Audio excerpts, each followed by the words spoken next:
Good morning छात्रों। आज हम देखेंगे प्रश्न संग्रह 1.4,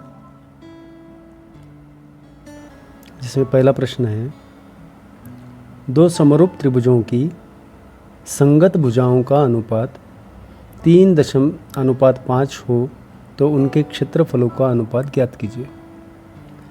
अब दो त्रिभुजों के क्षेत्रफलों का अनुपात उनकी संगत भुजाओं के वर्गों के अनुपात के बराबर होता है। यह गुणधर्म है। उसी के आधार पर त्रिभुज ABC तथा त्रिभुज PQR, यह दो त्रिभुज है। समरूप त्रिभुजों की संगत भुजाओं का अनुपात 3:5 है। अभी जो गुणधर्म बताया उस गुणधर्म के अनुसार area of triangle ABC upon area of triangle PQR बराबर 3 का वर्ग बटे में 5 का वर्ग। 3 का वर्ग आता है 9, 5 का वर्ग 25। अब वर्गमूल यदि लिया जाए तो क्या होगा? एरिया ऑफ ट्रायंगल ABC बटे में एरिया ऑफ ट्रायंगल PQR बराबर 9:25। इसका वर्गमूल वर्ग लिया तो आंसर आया 9। ठीक है, अगला दूसरा उदाहरण जो कि यहाँ पर तीसरा उदाहरण लिया गया है। एरिया ऑफ ट्रायंगल ABC समरूप त्रिभुज PQR, इसमें एरिया ऑफ ट्रायंगल ABC बराबर 80, एरिया ऑफ ट्रायंगल PQR बराबर 125। तो निम्न चौखटों को पूरा कीजिए।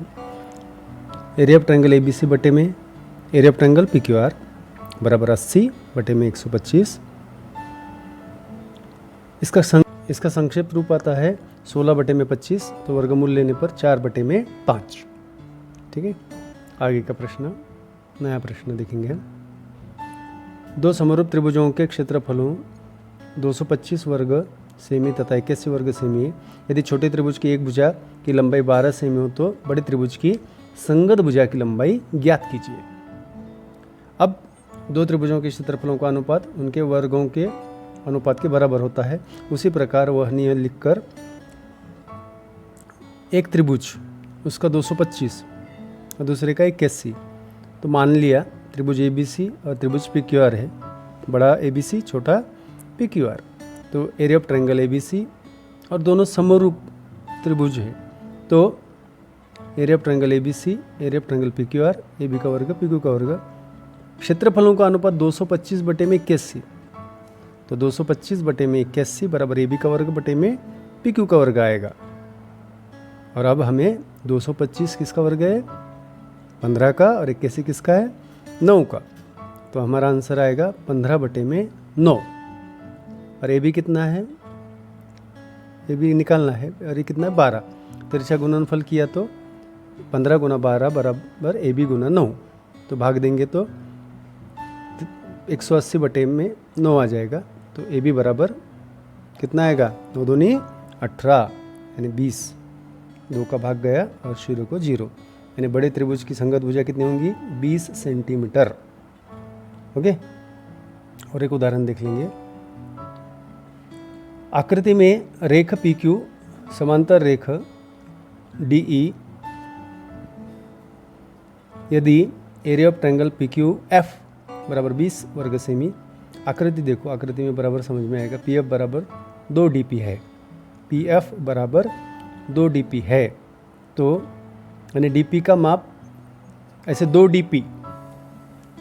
DP PF में बैठते हैं। इसका अर्थ ये, यानी DP का जो दूरी है वो 2 बार है अंदर, तो जो भी है यानी समान अनुपात बताने के लिए प्रक्रिया है वो।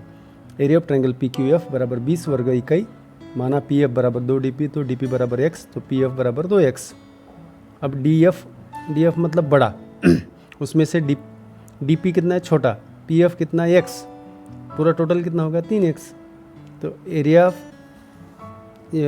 त्रिभुज FDE, कौन सा? FDE बड़ा वाला, बड़े वाले त्रिभुज की भुजा तथा छोटे वाले त्रिभुज, तो दोनों के दो कोण सर्वांग सम है, संगत भुजा है, तो दोनों कोण सर्वांग सम है। संगत कोण समांतर भुजा आती है, क्योंकि समानुपात का मूलभूत प्रमेय का विलोम वहाँ पर काम पड़ता है। यानी दो त्रिभुज समरूप है, उनके त्रिभुजों समरूप त्रिभुज कहने के बाद उनकी संगत भुजाओं के वर्गों का अनुपात होता है यानी 20 बटे 9 बटे में 4, क्योंकि DF का वर्ग, PF का वर्ग, 3x का वर्ग, 2x का वर्ग, x वर्ग कट गए, 9 बटे में 4। कोई भी माप देने के बाद हमको आंसर निकालना है। हमने अनुपात निकाला है 9/4।